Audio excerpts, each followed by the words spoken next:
Praise the Lord. தேவனுக்கு மகிமை உண்டாவதாக. ஆண்டவரும் இரட்சகருமாய் இருக்கிற இயேசு கிறிஸ்துவின் நாமத்தினாலே உங்கள் யாவரையும் நான் வாழ்த்துகிறேன்.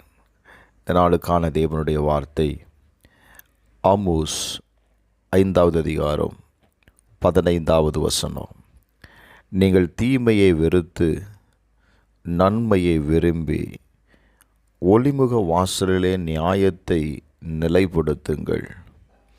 ஒருவேளை சேனைகளின் தேவனாகிய கர்த்தர் யோசேப்பிலே மீதியானவர்களுக்கு இறங்குவார். இந்த கால வேளையில் தீமையை வெறுத்து நன்மையை விரும்ப வேண்டும். நீங்கள் நன்மையை விரும்பும்போது ஒன்று நடக்கிறது, தேவன் இறங்குகிறார். Praise the Lord. வேதத்தை கவனித்து பாருங்கள். சங்கீதம் 34:14 வாசிக்கும்போது, தீமையை விட்டு விலகி நன்மை செய், சமாதானத்தை தேடி அதை தொடர்ந்து கொள். சங்கீதம் 37:27 வாசிக்கும்போது, தீமையை விட்டு விலகி நன்மை செய் என்று எழுதப்பட்டிருக்கிறது. நாம் நன்மை செய்யும் பொழுது என்ன நடக்கும் தெரியுமா? சங்கீதம் 97:10 வாசித்து பாருங்க. கர்த்தரில் அன்பு கூறுகிறவர்களே, தீமையை வெறுத்து விடுங்கள். அவர் தம்முடைய பரிசுத்தவான்களின் ஆத்துமாக்களை காப்பாற்றி துன்மார்க்கரின் கைக்கு அவர்களை தப்புவிக்கிறார். நாம் தீமையை வெறுத்து விடும்போது, தீமையை விட்டு விலகும்போது கர்த்தர் நம்மை காப்பாற்றுகிறார். நமக்கு விரோதமாய் எழும்புகிற சத்துருக்களிலிருந்து நம்மளை அவர் என்ன செய்கிறார் அப்படின்னா விடுவிக்கிறாருங்க. சில நேரத்தில் ஏன் சில பிரச்சனைகள் நம்மை விட்டு மாறாமல் இருக்கிறது? சிலர் சொல்வதை நான் கேட்டிருக்கிறேன், நான் விரும்புகிறத நான் செய்யாமல் விரும்பாத காரியத்தை நான் செய்கிறேன்னு சொல்கிறாங்க. அதற்கு என்ன காரணம் தெரியுமா?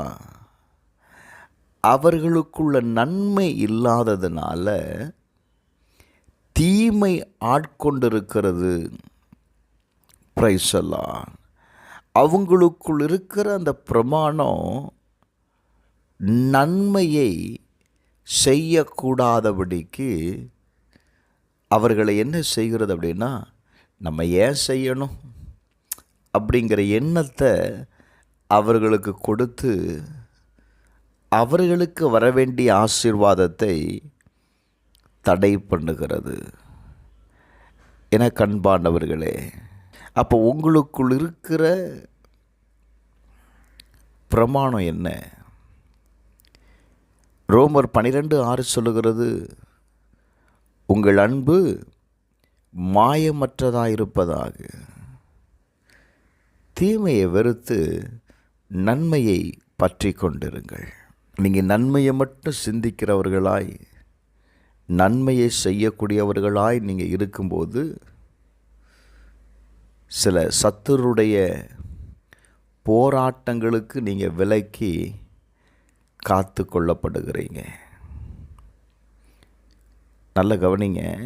3 யோவான் 1:11 பிரியமானவனே, நீ தீமையானதை பின்பற்றாமல் நன்மையானதை என்ன செய், பின்பற்று. நன்மை செய்கிறவன் தேவனால் உண்டாயிருக்கிறான், தீமை செய்கிறவன் தேவனை காணவில்லை. அப்போ நீங்களும் நானும் இந்த பூமியில் தேவன் செய்த நன்மையை நாம் செய்யக்கூடியவர்களாக இருக்கணும். நன்மையை மட்டும் விரும்புங்க, தீமையை வெறுத்து விடுங்க. கர்த்தர் உங்களுக்காக இறங்குகிறத நீங்கள் பார்ப்பீங்க. உங்களுக்கு விரோதமாக எழும்புகிற சத்துருக்கள் சிதறடிக்கப்படுகிறத நீங்கள் பார்ப்பீங்க. செபிப்போமா. பரலோக பிதாவே, இந்த கால வேளையில் இந்த வார்த்தையை கேட்குற ஒவ்வொருவரும் நன்மை செய்யக்கூடியவர்களாயிருக்கட்டும். செய்கிற நன்மையின் நிமித்தம் வேதம் சொல்லுகிறது, கர்த்தர் அவர்களுக்கு இறங்குவார்.